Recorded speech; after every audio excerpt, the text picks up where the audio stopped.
Pertama-tama marilah kita panjatkan puja dan puji syukur kehadirat Allah Subhanahu wa taala, yang mana berkat atas rahmatnya kita bisa berada di tempat ini dengan keadaan sehat walafiat. Langsung saja tanpa membuang-buang waktu, di sini kita akan menyampaikan hasil diskusi kita mengenai materi yaitu nasikh dan mansukh. Materi pertama akan saya jelaskan.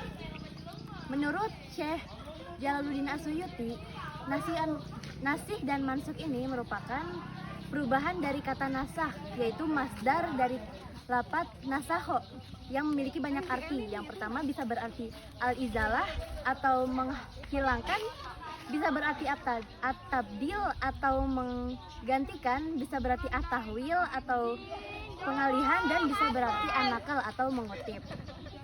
Dalam kalimat lainnya, ini menghilangkan atau menghapuskan hukum-hukum syara dengan dalil hukumnya syara yang lainnya.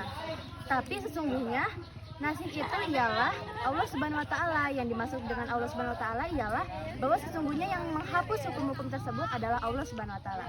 Sedangkan yang dimaksud dengan mansukh adalah ayat atau dalil-dalil yang dihapuskan. Selanjutnya adalah syarat-syarat nasikh dan mansukh. Yang pertama yaitu nasikh itu harus terpisah dari mansukh. Jika tidak terpisahkan, maka akan seperti isim dan istisna. Maka tidak bisa disebut dengan nasakh. Yang kedua, hukum nasikh itu harus berupa dalil-dalil. Selanjutnya yaitu syarat-syarat nasikh dan mansukh. Yang pertama ada syarat nasikh yaitu harus terpisah dari mansukh. Jika tidak terpisah, maka akan seperti isim dan istisna. Maka tidak bisa disebut nasakh. Syarat yang kedua adalah nasikh harus berupa dalil-dalil syara. Jika tidak berupa dalil-dalil syara, maka seperti mati, karena sesungguhnya orang yang mati itu tidak lagi berhadapan dengan hukum-hukum. Selanjutnya yaitu syarat mansukh, yaitu tidak ada batas waktunya, tidak dibatasi oleh suatu waktu, seperti halnya hukum dibolehkannya makan dan minum di malam hari di bulan puasa yang dibatasi oleh waktu fajar.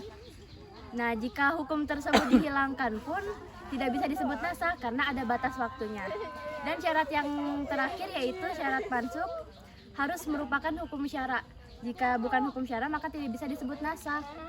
Maka dari itu, tidak semua nas-nas atau ayat-ayat Al-Quran dan hadis bisa disebut nasakh. Seperti halnya nas-nas ayat yang menjelaskan tentang pokok-pokok ibadah dan kepercayaan.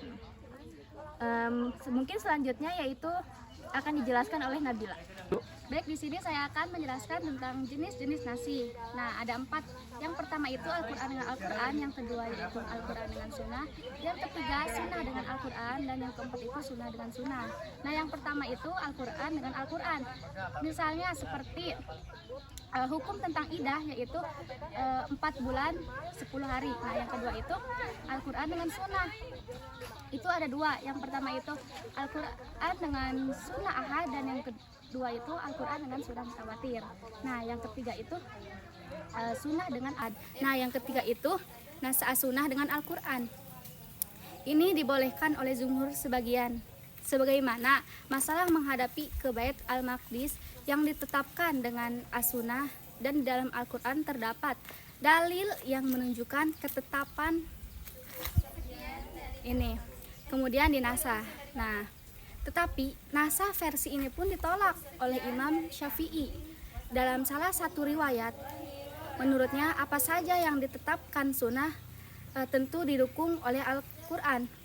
Dan sebaliknya, apapun yang ditetapkan oleh Al-Quran akan didukung oleh as-sunnah. Yang keempat itu nasah sunnah dengan sunnah. Nah, dalam hal ini ada 4 bentuk, yaitu yang pertama nasah mutawatir dengan mutawatir, yang kedua nasah ahad dengan ahad, yang ketiga nasah ahad dengan mutawatir, dan yang keempat nasah mutawatir dengan ahad. Nah, 3 bentuk pertama diperbolehkan, sedangkan yang keempat terjadi silang pendapat para ulama. Nah, selanjutnya yaitu materi tentang macam-macam nasah. Dalam Al-Quran menurut Az-Zarqani ada 3 macam nasah, khususnya dari segi tilawah atau bacaan dan hukumnya. Yang pertama yaitu nasah dari segi bacaan dan hukumnya sekaligus, yaitu bacaan dan tulisan ayatnya pun tidak ada lagi termasuk hukum ajarannya, telah terhapus dan diganti dengan hukum yang baru. Jadi bacaan dan tulisan ayatnya semua diganti dengan hukum yang baru. Misalnya, penghapusan ayat tentang keharaman kawin dengan saudara satu susuan karena sama-sama menetek dengan seorang ibu dengan 10 kali. Nah, yang kedua itu nasah hukumnya tanpa menasah bacaannya, yaitu tulisan dan bacaannya tetap ada dan boleh dibaca, sedangkan isi hukumnya sudah dihapus atau tidak boleh diamalkan. Misalnya pada surah Al-Baqarah ayat 240 tentang istri-istri yang diceraikan oleh suaminya 1 tahun dan masih berhak mendapatkan nafkah tempat tinggal selama iddah 1 tahun. Ketentuan hukum ayat tersebut dihapus oleh ayat 234 surah Al-Baqarah, sehingga keharusan iddah 1 tahun itu tidak berlaku lagi. Nah, selanjutnya yang ketiga itu menasah bacaan ayat tanpa menasah hukumnya, yaitu tulisan ayatnya sudah dihapus sedangkan hukumnya masih tetap berlaku. Baik, untuk materi selanjutnya akan dibawakan oleh Faisal. Baik, terima kasih kepada moderator yang telah mempersilahkan saya untuk berpresentasi.